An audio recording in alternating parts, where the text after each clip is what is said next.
If you are letting everybody and their grandma review your personal statement, this video is for you. I'll be switching up positions for you. Getting in the kitchen and I'm in a better room. I'ma need a lip they say I'm coming through close.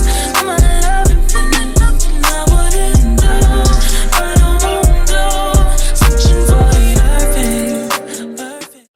Hey everyone, welcome back to my channel. Hello to all of my new subscribers. If you are new here, definitely hit that bell notification because this year I'm on it. Okay, we're going to have more content for pre-PAs, we're going to have more content for new PAs, and we're going to have more psychiatry content. So if you're interested in that, stay tuned and keep on watching this video. This video specifically for today is going to be addressing the personal statement. Now, if you've watched my video, the key things or top things for personal statement, I filmed that a while back.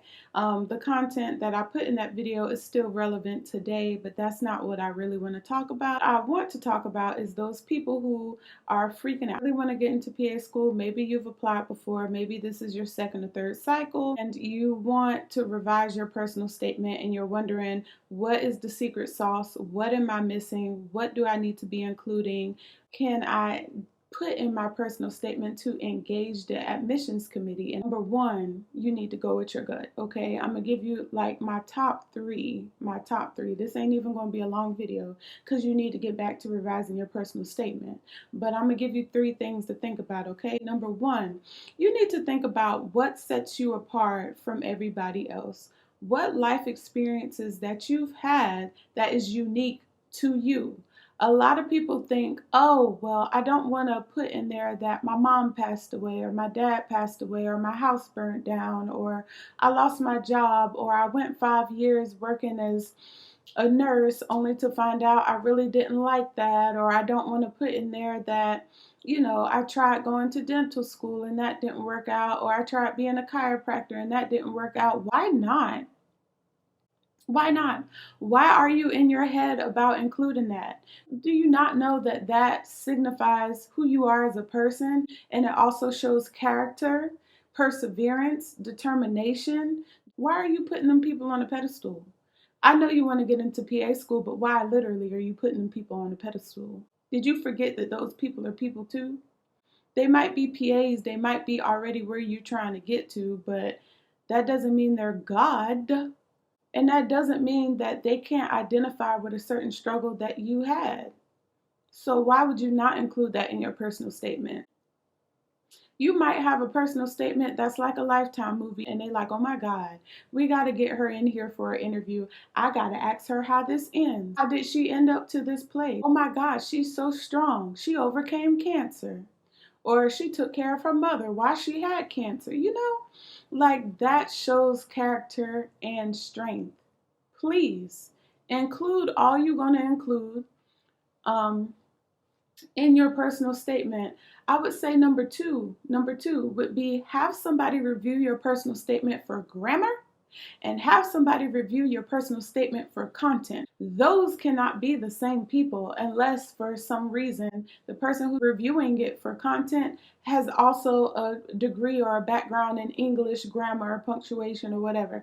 Like, or they was a tutor or they worked in a writing center at your college and they just so happened to have become a PA too.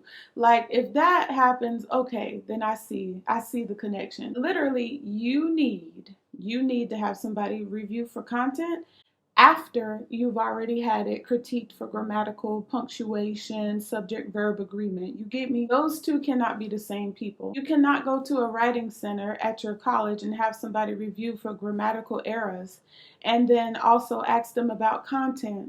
They're going to look at it as just a regular essay, maybe, some type of thing for your English class. They're not going to really know what a personal statement should and should not include. Come on now. Do they work in medicine? I think it's very important to have either like go to the career development center, go to somebody that has been working professionally in a field, preferably medicine. But if you can't find somebody in that field, I definitely say like a professor, like a doctor, professor, a college professor, somebody with some pull, somebody that's been like working in a steady career field that is at probably the top. Like, it doesn't have to be a CEO or something, but somebody with some substance that's been through some things that can look over your personal statement for content. That's who you want to be putting their 2 cents in. Don't have this person from this association and this person from this mentorship program and this person on Instagram and this person's writing firm and this person. It's too many people in the pot. And before you know it, you're going to be reading your personal statement like, I don't identify with any of this. It's going to be so edited, and it's going to be so much perspective and different people's 2 cents that your personal statement won't even reflect you as a person. Like, for example, you might have been through something that you included in your personal statement and you thought it was important to include because you wanted the admissions committee to know that. And you go down the way to Johnny and you're like, look over my personal statement, tell me what you think. Johnny reads that section of your personal statement. He's like, nah, I don't think you should include that. I think that's a little bit too much. That's a little bit too personal. It's a personal statement. You're supposed to show the committee not only that you're not in this just for the money, but you really have a passion for being a PA, and given that chance to become a PA, you're going to shake some things up. You're going to impact your community, okay? You're supposed to get personal. The level of how personal you get is up to you. But showing your heartstrings, showing your passion for being in medicine just assures the people that, okay, this might be a good person to not only represent us and our brand as a school, but also they're going to be great to their patients and they're going to make one hell of a PA.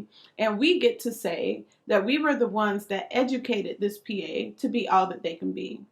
That's really what they want. I mean, all in all, maybe I'm wrong, but that's really what they want. And then thirdly, I would definitely say, don't be afraid.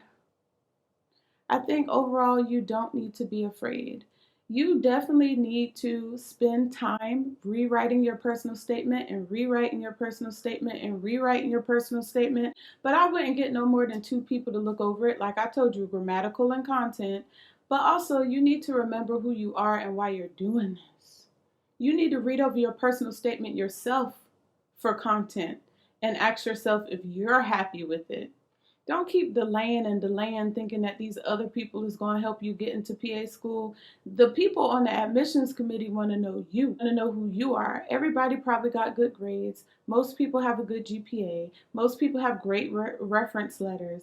But that's the one thing that sets you apart from everybody else is your personal statement. Get it together, guys. Get it together. Read your personal statement, and if you feel like it's good enough after you've had grammatical and content checked and you made the revisions and you had them read back over it, you got the green light from them, you read over it. That's your personal statement. You decide if you're satisfied with that, and then you submit it. We don't need a 5-page personal statement.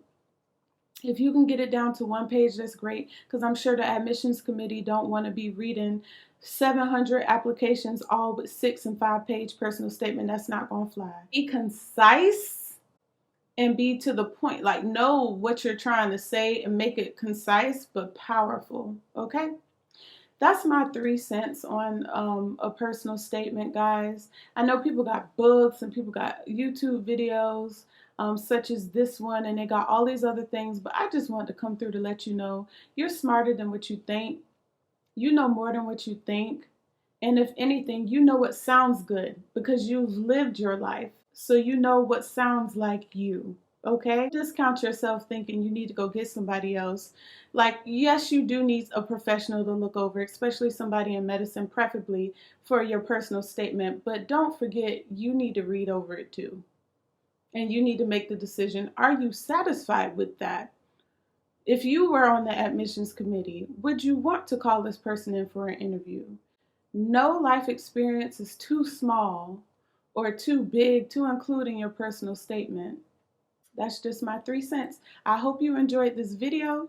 I hope it gave you some motivation. I hope you get out there and kill it. Revise that personal statement. Write it as many times as you need to, but don't take too long. All right. Bye, guys.